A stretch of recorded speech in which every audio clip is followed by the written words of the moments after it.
I hope we all practiced our shocked and disbelief faces because we're about to see the fix in California unfold before our very eyes. In judicial ethics, the mere appearance of potential is disqualifying. You all saw how it was neck and neck with Karen Basura on election night, nearly double digits ahead of Nithya, just as the polling predicted. Raman fighting tears on election night, trailing Spencer Pratt by roughly 40,000 votes and about 10 percentage points. I dominated the in-person vote. I smashed Nithya on the mail-in ballots too. She was crying on election night.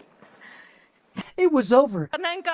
Then a few days later, suddenly Nithya started overperforming as they continued to accept ballots 7 days after the election. But days of counting mail-in ballots have changed the map. I'm so grateful. Raman has now erased a 40,000 vote deficit and moved ahead of Pratt by roughly 3,000 votes, a net swing of more than 43,000 votes. 43,000 votes, which just happens to be the exact number of homeless people on the streets in LA. They assured everyone that this is normal because for some reason that they can't explain, Democrats overwhelmingly vote by mail. There's a historical phenomenon in national voting called the Red Mirage. The Red Mirage. What we were calling a Red Mirage. The Red Mirage. You've got map chops. Oh, yeah. Right. Meanwhile, controversy brewing in California. Get this: a polling company now admitting that a poll it released on the LA mayor's race was fake. It claimed LA Mayor Karen Bass was leading Democrat socialist Nithya Raman by a wide margin earlier this month. But not so fast, sunshine. William Lajeunesse has the details from LA. Hi. Well, Dana, it's embarrassing. Now, we did not get sucked in, but other media did, treating this poll as gospel when in fact the results were completely false, untrue, and made up. So here's what happened. Yes, I said it, that things like this don't hide. The other day, Karen Bass shared a fake poll and it is blowing up everywhere on social media. A lot of people are calling it out. You know, some say they are used to with these fake things that these people are doing. If you take a look at this, a poll showing LA Mayor Karen Bass leading her challenge Rema by a wide margin was just exposed as completely fake. Media Strategy, the company behind it, admitted the survey was just a social experiment designed to test how easily unverified polling data could spread online. Bass' campaign had already promoted the result, assuming their legitimacy before deception came to light. At some point, if you take a look at what these people have been doing, you will clearly see that there is no truth in it. We saw what they did to Spencer Pratt. If Karen Bass is doing all this now and Democrats are calling it out, why is it that that time they could not be calling her out for all what the manipulations they were doing? The race for Los Angeles mayor is getting messier by the week, and it's really revealing just how deep the distrust at City Hall has become. First, there's this fake poll. A company calling itself Median Strategies released numbers showing Mayor Karen Bass leading Councilmember Nithya Raman by nearly 12 points ahead of the November runoff. Bass celebrated the results online, but then days later, the company admitted that the poll was completely fabricated, calling this a social experiment designed to see how easily unverified information could spread.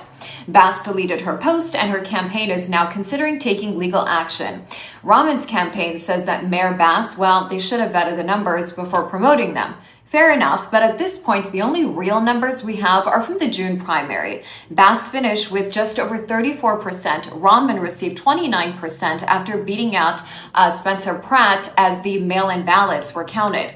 That means more than a third of voters in Los Angeles chose someone other than the two finalists. So that means a lot of people are still undecided and things could go either way. Meanwhile, another fight is erupting at City Hall. Council President Marquis Harris Dawson, a close Bass ally, split the Housing and Homelessness Committee by two, removing Raman as its chair. Raman and her camp calling this a political punishment against her, essentially. Bass's campaign says that Raman's signature time-limited subsidy program received more than $60 million, but had housed only 3 people. Raman's campaign disputes the framing, saying that the money was allocated, just not yet spent, because they don't spend the money until the participants sign the leases. But this is bigger than a fake poll and some committee reassignment. Los Angeles voters are frustrated with so many issues. issues, starting with homelessness, housing costs, public safety, wildfire recovery, rebuilds, and billions of government spending that hasn't really produced the results we want to see. Bass is running on experience. Raman is running on the fact that she claims she can disrupt the status quo. So this November, Los Angeles isn't just choosing a mayor. We're deciding if we want more of the same or someone claiming she's different. If you look deep into what happened between Spencer Pratt and these two ladies, you will clearly see that something fishy happened along the way. I understand that you are not allowed to question things like this in California because Governor Newsom will come after you. But at some point, just take a look at this.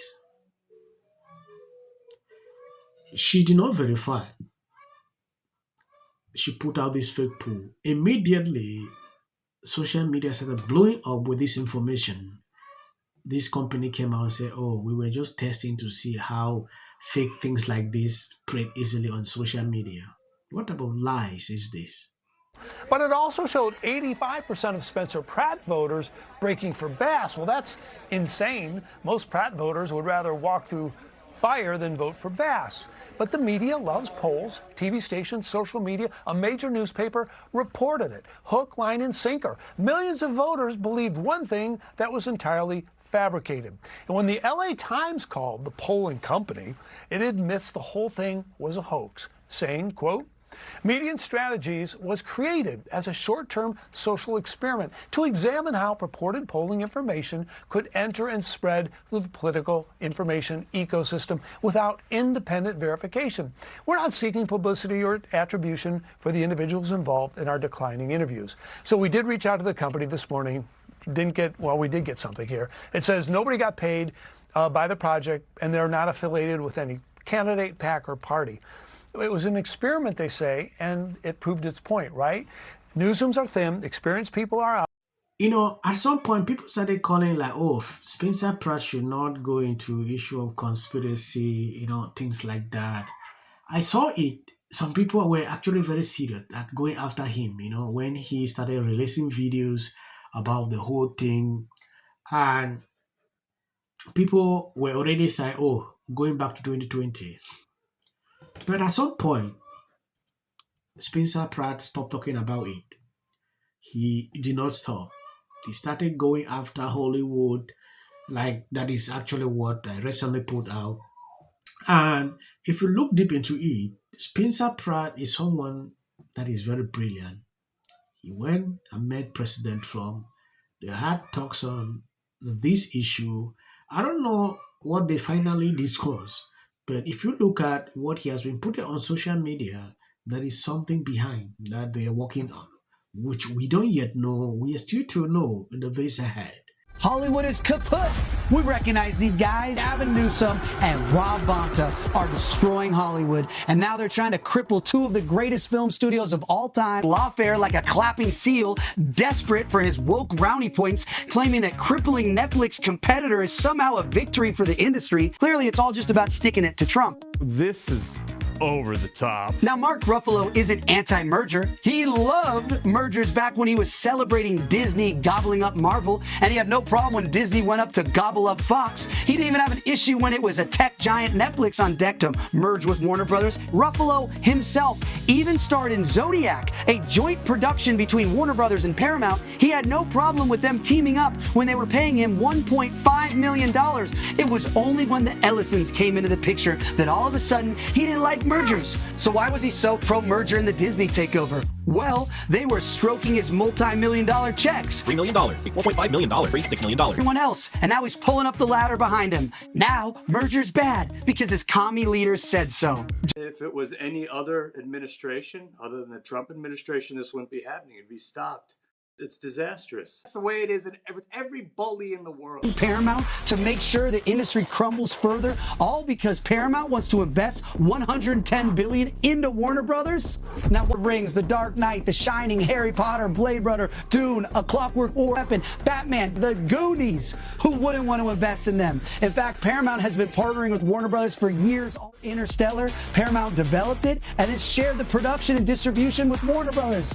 powerful projects that have stood the test of time. I'm not a smart man. Going to end here.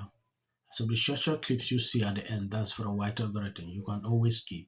Well, the thing is, can you... Quick question. If you're here tonight... Whatever it is I bring it zero up to do because with me. it sounds... Explain what happened so people know. They were releasing how much 40 years old that the sun and the moon were not the same thing. Wants to know the strangest part of going... Yeah, Oh, that's... So wow. Dust Blossom turned into this fabulous actress. Sunny from The View.